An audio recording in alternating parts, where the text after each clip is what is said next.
Welcome back to another video here on my YouTube channel. If you haven't subscribed already, be sure to subscribe, hit the bell, like that you're notified whenever I go live or whenever I upload.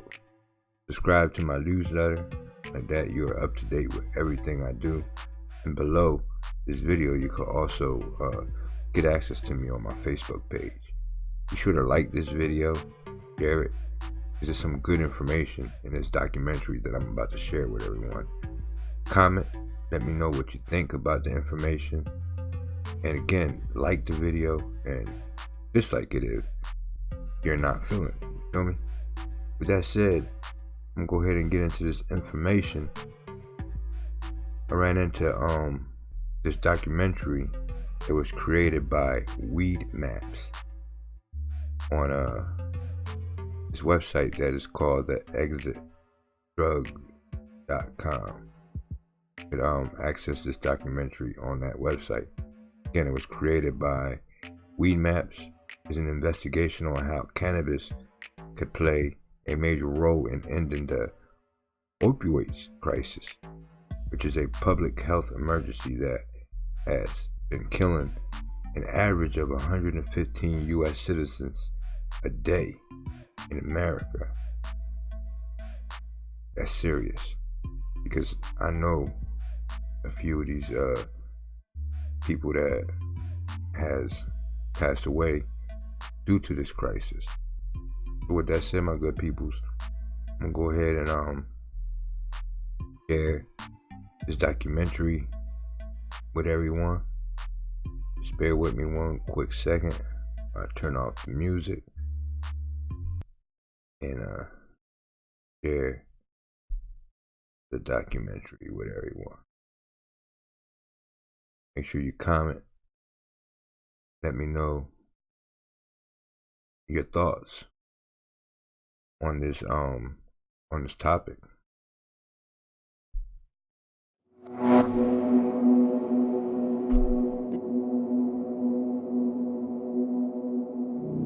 I think one thing that led to the opioid crisis is lack of treatments, lack of options. We're focusing on the wrong thing. So doctors need to be able to practice medicine. There's Norco, Vicodin, heroin. The only thing that I would want was for all that pain to stop. Patients would rather die than go through that again. Methadone, Percocet. I turned into a really ugly person. Morphine, fentanyl. I mean, they were taking 10, 15, 20 different prescription drugs a day. Why all of the addiction? And what are we going to do about it?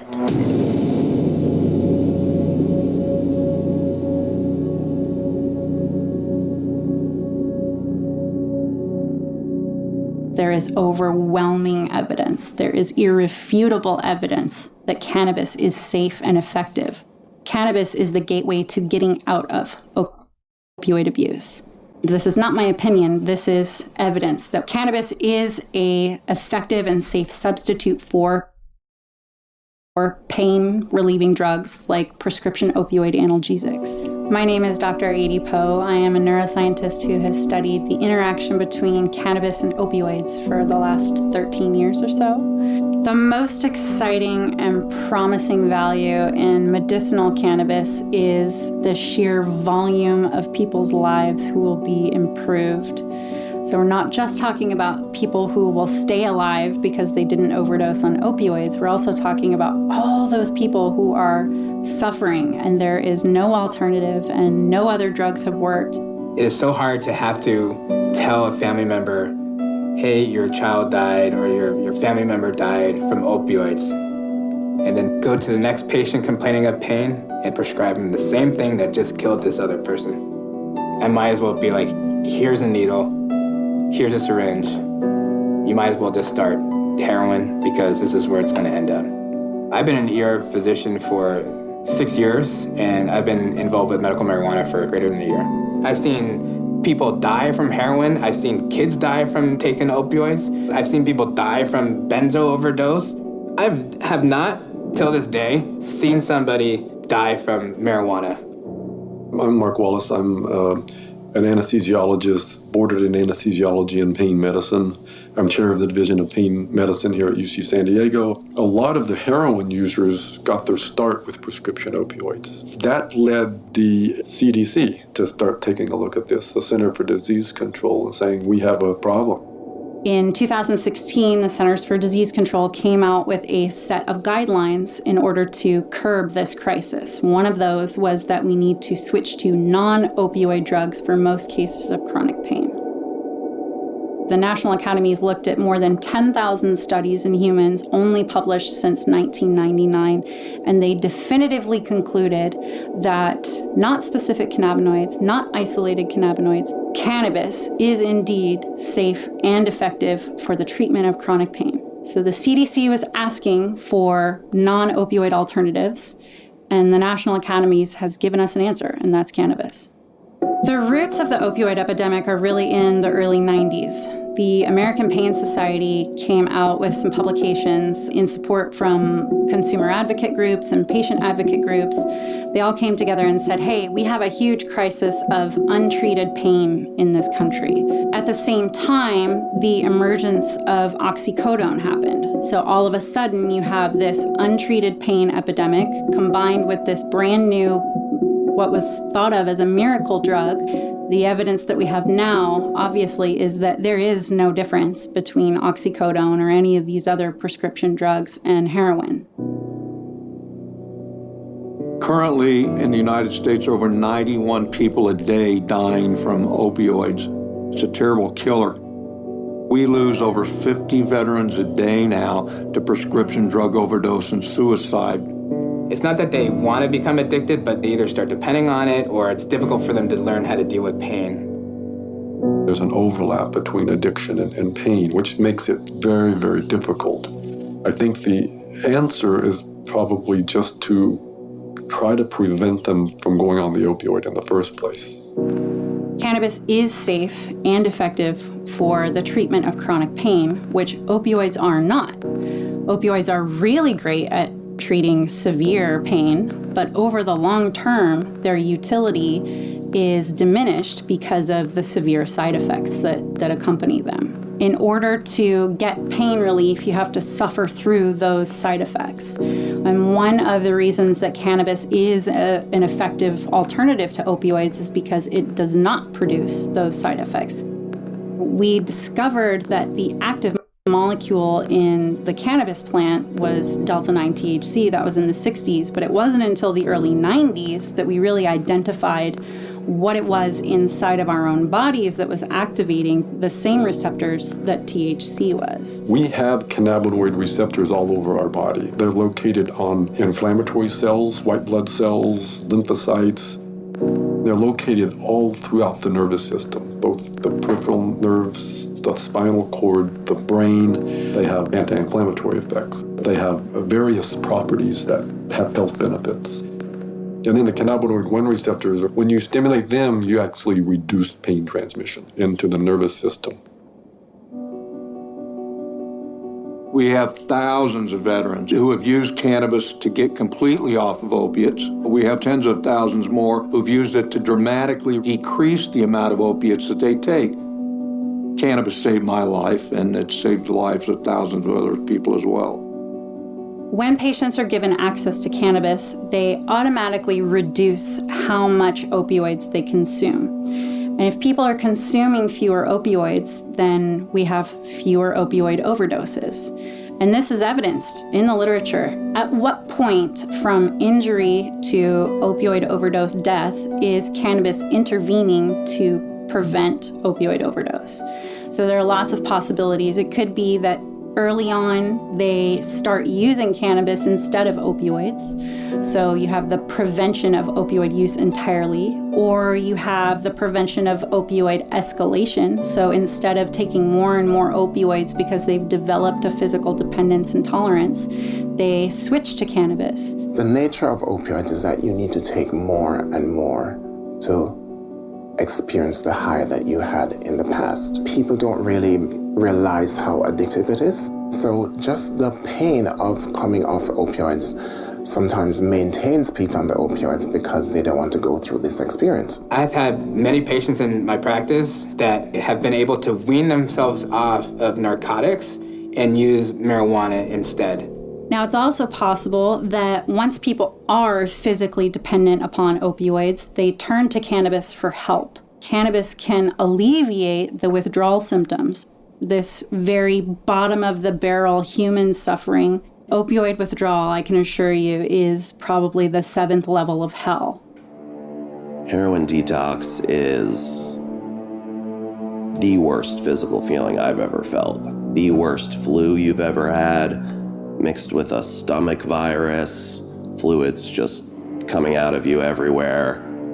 There's a whole mental part to it too, where you lose interest in everything. You want to jump out of your own skin. I don't even know if there's words to describe the degree of pain and suffering. You know, it's like breaking 1,000 bones all at once while your skin has needles being shoved into it, while you're burning up from the inside out but freezing at the same time, and projectile vomiting and probably experiencing diarrhea all at once. Now, I took 180 milligrams of OxyContin a day and 40 milligrams of Ambien just to be able to sleep 1 to 2 hours at night. The only thing that separated me from poor guy or gal that was shooting heroin under the bridge is the fact that I was able to obtain my opiates legally.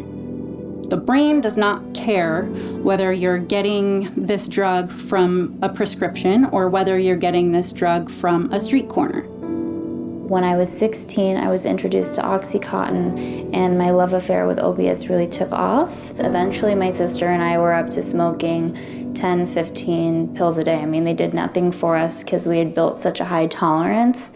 Eventually, we moved to heroin. As a social worker, one of our foundational principles is to reduce harm and to let people grow and determine their own life. Cannabis allows us to do that. It's important to know that people can replace the use of something that's hurting them or killing them with medicinally dispensed cannabis. It does make the detox infinitely more tolerable. The first few days went by much easier than any other detox program I've ever been through. Cannabis really helps in those early days. It's something a lot of people in the recovery community don't understand. Maybe there's old stigmas, but cannabis really does help keep me off chemicals that would kill me. Any movement in that direction, away from killing yourself, is progress, and that's harm reduction to me. It is very tempting to tell patients, hey, narcotics are not the answer. I think you should try medical marijuana. I feel like that will be more beneficial for you. But the fact that it is federally illegal, providers are not doing it. I was first introduced to opioids when I was about 18. I was a senior in high school, and I kept taking them. I didn't really think there would be any consequences. I started smoking heroin almost every day, or as often as I could get it. I was using heroin for probably close to 5 years. 5 years straight, yeah. Every day, became about getting high, not wanting to feel sick. The only thing, that I would want was for all that pain to stop. And that meant finding heroin, finding opiates immediately. I absolutely believe that if anyone's earned the right to decide what to put into their bodies to treat their injuries, their pain, their mental health, who would that be other than veterans? We have all these brave men and women, all these American heroes coming home after surviving some horrendous combat situations, only to be killed by the people that are supposed to be taking care of them. So this is just a huge shame. If almost every single veteran could probably have their quality of life enhanced if they were allowed to bring cannabis into their regimen. A vet can't even talk to their VA doctor about cannabis medicine because the VA doctor is a federal employee and cannabis is a federally controlled substance. Everyone wants more information about cannabis as a therapeutic. In the most recent request for the DEA to reschedule cannabis, the DEA did their job and turned to the FDA and said, can you tell us, is this safe and effective? The FDA, through their very vigorous and rigorous process, concluded that no, there was not sufficient evidence to downgrade cannabis from a Schedule I. This is the nature of the catch-22 in cannabis medical research. You can't get data because it's a Schedule I, and it's a Schedule I because there's not enough data. The definition of Schedule I is there's no medicinal use, high abuse potential, no medicinal use. Well, we know that the abuse potential is low, and we know that there's a lot of medicinal benefits from it. I am a pharmacologist, and when I look at the cannabis plant, I see incredibly complex pharmacology. I see hundreds of biologically active molecules, which have a variety of effects on the brain and the body. In the FDA approval process, typically their formula is that the drug is one molecule and that there is one indication, one illness. If you think about the clinical use of cannabis medicine, it is neither of those things. It is not one molecule. It is not a standard preparation. It's not just being used for pain. It's being used for anxiety, for PTSD, for insomnia, for Crohn's, for many, many things. So on both sides of the equation, cannabis does not fit into the regulatory framework which the FDA has set up in order to bring an experimental drug, a preclinical drug, into the marketplace. It's all about education. We just have to put pressure on the people who are in control and don't give up, and just know that eventually the word will get through and the change will occur. I started medical marijuana practice because of the opioid epidemic. I feel like medical marijuana is the answer.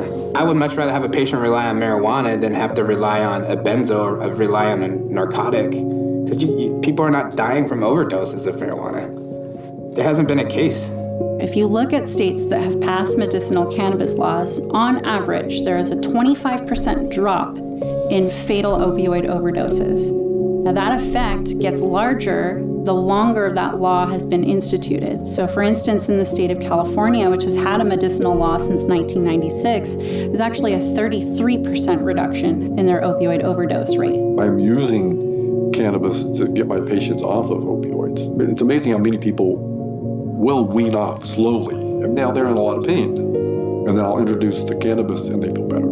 And they say the difference is they feel that I've given their life back because they felt a slave to the opioid, and that they're looking at their clock when I'm going to get my next opioid, when is my next dose. When you take them off the opioid and put them on the cannabis, they stop looking at the clock, and they don't feel a slave to it. We're focusing on the wrong thing. Medical marijuana should not be classified as the alternative.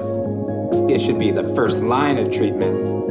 Cannabis probably has the greatest potential to have a major impact on public health, specifically through its ability to diminish our reliance on opioids. This is cannabis's greatest opportunity to do the most good in the world right now.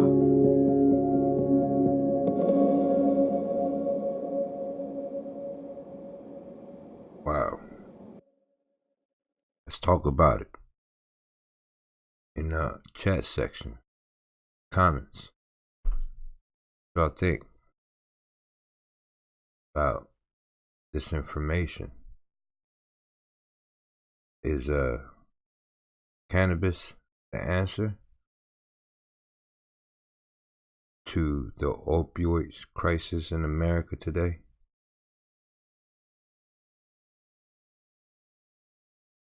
That's the question that I have.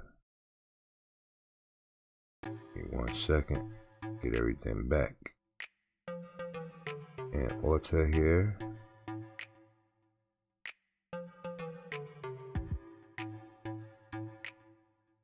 Let me know in the comment section what y'all think. Is cannabis the answer? What did you get from this documentary? What I got from it is that I'm questioning the government with all this overwhelming evidence that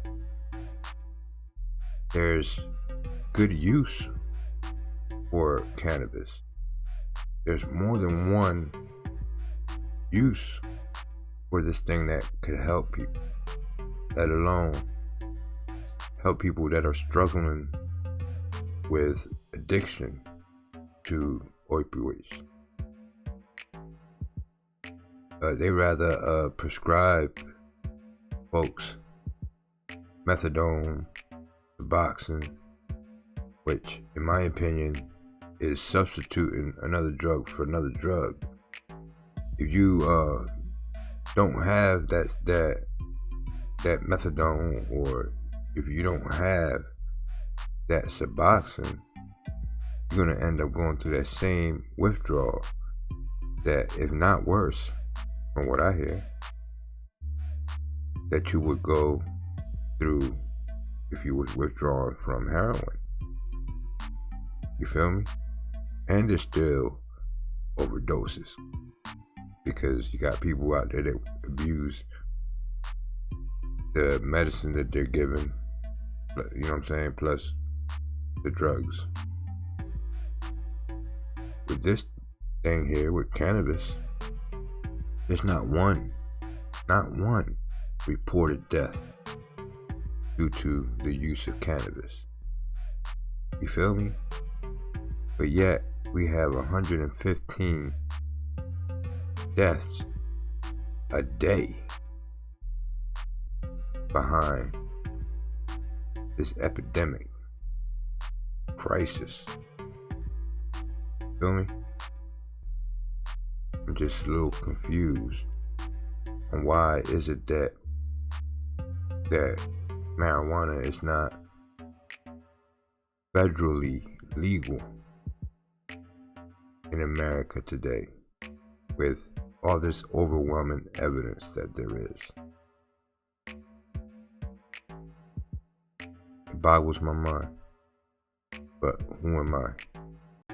I'm just Moises Beauchamp Jr., affiliate marketer, online marketer, who shoots little videos about information like this to create my own income. That's all. That's all I am. I'm not a doctor. None of that. But there is evidence